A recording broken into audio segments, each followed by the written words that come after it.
बचो, इस पाखंड से बचो।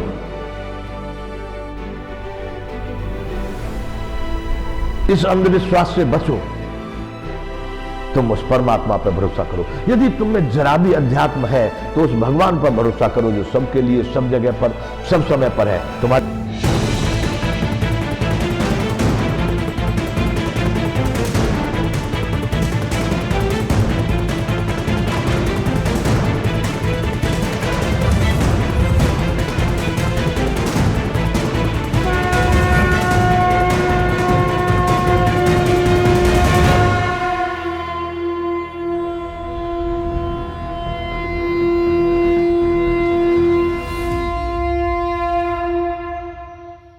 जय विश्वबंधु।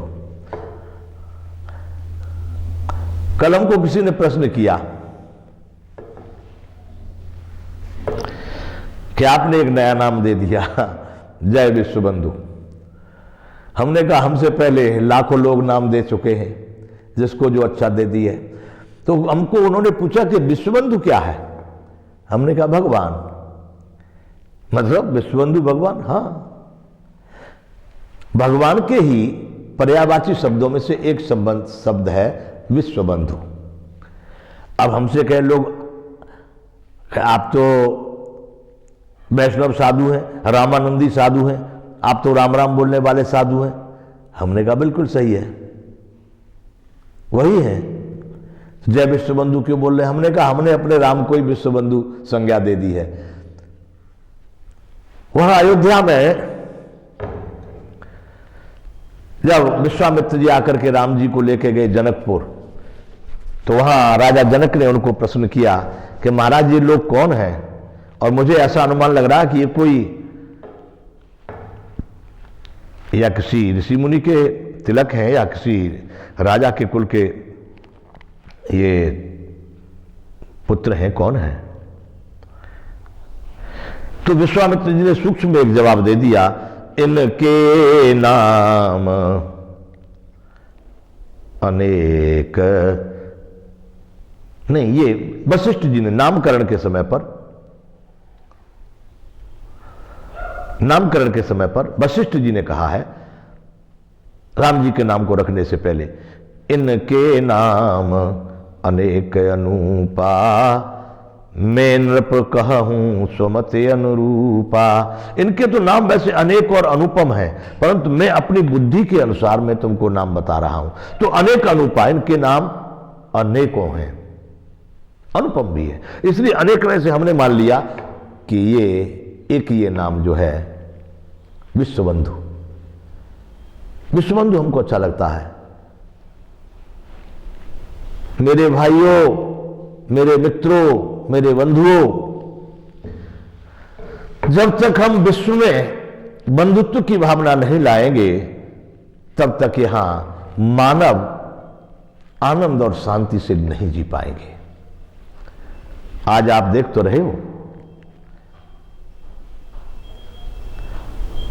यहां कुछ भी आप कह सकते हो, कोई तकलीफ नहीं, लेकिन मेरा कहने का मतलब है एकांत में अपने में चिंतन करना, अध्यात्म चिंतन, आत्मचिंतन करना। क्या आप सही में आनंद का अनुभव कर रहे हैं? क्या आप तनाव मुक्त हैं? आप भयभीत नहीं हैं?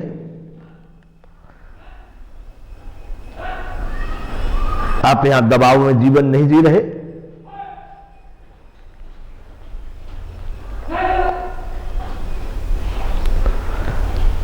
आप चिंतित नहीं हैं? तो हम आपको पहले बता चुके हैं कि भगवान ने मनुष्य को हंसी दी जो सृष्टि में किसी प्राणी को नहीं दी है। हंसी का मतलब है परम आनंद, प्रसन्नता, आनंद, आनंद। वो केवल मनुष्य को ही क्यों दिया, दूसरे को किसी को नहीं दिया है? क्यों? परमाणु से परमात्मा तक प्राप्त करने की सामर्थ्य है तो केवल मनुष्य में। तो आनंद स्वरूप बना के भेजा। क्या आप हैं आनंद स्वरूप? क्या हर पर वो नहीं आपकी कुछ मतलब की वस्तु प्राप्त हो गई थोड़ी बहुत, मन वांछित मिल गया तो थोड़ी देर के लिए प्रसन्न हो लिए, फिर वो खत्म हो गया तो फिर उसी स्थिति में आ गए, फिर कुछ प्राप्त। ये क्षण भंगुर जो आपके जो चल रहे हैं, खेलिए नहीं, जो आपको शाश्वत स्थायी जो आपको भगवान ने पहचान चिन्ह दिया, वो हंसी दी, वो प्रसन्नता दी, क्या आपकी वो प्रसन्नता स्थायी रूप से स्थिर है? यदि नहीं है तो आप देख लो। बंधुत्व प्रेम के बिन जग का उद्धार न होगा। चलो ये बातें सब हम लाएंगे समाज भारती में। अभी हमारा ये विषय चल रहा है, इसका नाम है अध्यात्म भारती। हम चिंतन कर रहे थे योग का। तो बंधुओं, योग की परिभाषा कल हमने दी, योग के लिए हमने कल चर्चा की। ये है सत्य क्या है, असत्य क्या है, इस परमात्मा के विषय में दोनों बातों को कहना ही ठीक नहीं है। वह परमात्मा की लीला परमात्मा जानते हैं। यहां हम योग की जो चर्चा कर रहे हैं, मेरे अनुमान से, मेरे चिंतन से, मेरा जो जीवन का अपना आज तक का अनुभव है, उससे मैंने जो योग का बात आपको बताई कि योग वही है। आप लोग उस योग का अनुकरण कीजिए, मत भागो।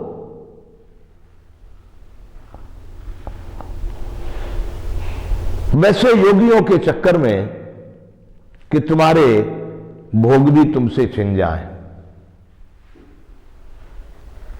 भोग कोई पाप नहीं है। भोग को कोई यूं कहे कि भाई बड़े पाप कर रहे लोग, नहीं, बहुत अच्छा है। मानव के जीवन में भोग आवश्यक है।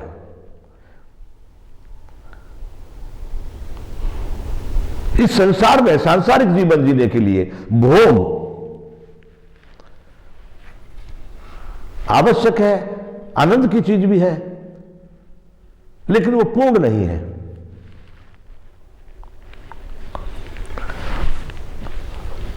वह परमार्थ नहीं है। यहां से हमको परमार्थ में प्रवेश करना है। इसलिए योग, उस योग के लिए आप प्रयत्न, आप अपने जीवन में जहां पर है, जिस स्थिति में है, वहीं से ये कैसे प्राप्त होगा, कहां से प्राप्त होगा, आप उसको प्राप्त ही हैं। आप केवल अपने को भटकने से बचा लो। अपेक्षा और इच्छा और वासना और विलासता में आप इतने ग्रसित हो गए हैं कि आपकी अपेक्षा जो है उसमें संतोष आपको नहीं है। आपके पास आज जो है उसमें आप पूर्णता का आभास नहीं कर रहे। इसलिए आप सुनते कि वहां वो महापुरुष, वहां जाएंगे तो ये संकट दूर होगा, ये प्राप्ति होगी, वहां जाएंगे तो ये होगी, उस तीर्थ में जाएंगे तो ये होगा, वहां जाएंगे तो ये होगा। तीर्थ करना कोई अपराध नहीं है, संतों की संगत कोई अपराध नहीं है, या कहे जाने वाले योग ध्यान शिविर जितने हैं उनमें जाना भी कोई अपराध नहीं है। लेकिन जो सतमार्ग है, जो पाखंड और धूल से मुक्त है, वह यहां से नहीं गुजरता है, वह तुम्हारे स्वयं से गुजरता है। सबसे पहले यदि तुम जरा भी अध्यात्म को मानते हो तो आपको अपने आत्मा और परमात्मा पर भरोसा करना चाहिए। मैं आपको दावे के साथ कहता हूं कि कोई भी, अरे भगवान जब आपके भाग्य को नहीं बदल रहा तो दूसरा मनुष्य क्या बदलेगा? अपने ही कर्मों से, अपनी ही धारणा से, अपने ही द्वारा आप अपने भाग्य का निर्माण करेंगे। भटकने से नहीं होगा। जहां जाओगे वहां पर कुछ और दे आओगे, समय भी दे आओगे, धन भी दे आओगे, और कुछ दे आओगे, टेंशन और बढ़ जाएगा। वहां से आपने ऐसा सुन लिया, वहां से वैसा सुन लिया, वहां से अब और चक्कर में पड़ गए कि कहां पर क्या करेंगे। इसलिए सीधी बात है कि वैदिक रूप से आप समझिए, नीतिगत रूप से आप समझिए, संसार में बड़े से बड़े महापुरुष जो आए वही आप भी हैं। आप विचारों का, आपके चिंतन का, आपके क्रियाकलापों का, आपके कर्मों का, ये जो भेद है उसको आप ठीक समझ लीजिए और उसको ठीक कर लीजिए, तो आप भी योग को प्राप्त हो सकते हैं। अब ये कहना तो बहुत आसान है, लेकिन कितने लोग उस योग में प्रवेश करेंगे, कितने लोग योगी होंगे, कितने लोग संतुष्ट हो जाता कि हमने भी योग। आज कई में बहुत सारे लोग मेरे पास आते हैं, उनमें से मस्ती की बातें होती हैं, पर ये आध्यात्मिक बातें, वो आके परिचय देते हैं कि हम योगाचार्य हैं। जब मैं उनको कुछ प्रश्न कर देता हूं तो वो कहते हैं कि ये नहीं समझ में आया, तो ठीक है। तो इसलिए वैसे योगी नहीं, वैसे योगाचार्य नहीं, बचो, इस पाखंड से बचो।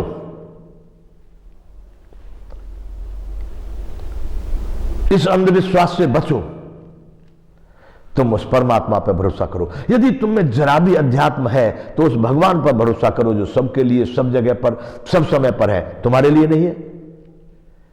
आप इस बात को नहीं मानते? यदि आप मानते हैं तो आप निश्चय समझिए कि उसी पर भरोसा करो, उसी में समझ। आज नहीं तो कल आपको जाना ही पड़ेगा, तो क्यों नहीं उसी की शरण में जाए। जैसा भी करेगा, अच्छा करेगा, बुरे करेगा, लेकिन उसी के दरबार में क्यों न पड़े रहें, उसी की शरण में क्यों न पड़े रहें। ये अधूरेपन के मानवों की शरण में जाने से उस पूर्ण की तिरस्कार भी सहन करेंगे तो भी हम ठीक रहेंगे। इसलिए उस परमात्मा को किसी भी स्थिति में अपने से अलग न समझना। उस परम ब्रह्म को, भगवान को, जो भी लोग कहते हैं, एक प्रकार से कोई कहता होगा, नाम लेते हैं, उसको हमेशा अपने में समाये रखना। मैं उससे दूर नहीं हूं, वह मुझसे दूर नहीं है। इस बात का जो द्वैत, भगवान वहां है, मैं यहां हूं, वो उधर मिलेगा, मैं इधर जाऊंगा, ये नहीं। इसलिए इस बात का जब आपको विश्वास हो जाएगा, आपको उस एकीकरण में आपको प्रवेश हो जाएगा, आप उस परमात्मा को अपने में समझ लेंगे, तो उसी आत्मा और परमात्मा के भेद को खत्म कर देना, उसमें समाहित हो जाना, इसी का नाम योग है।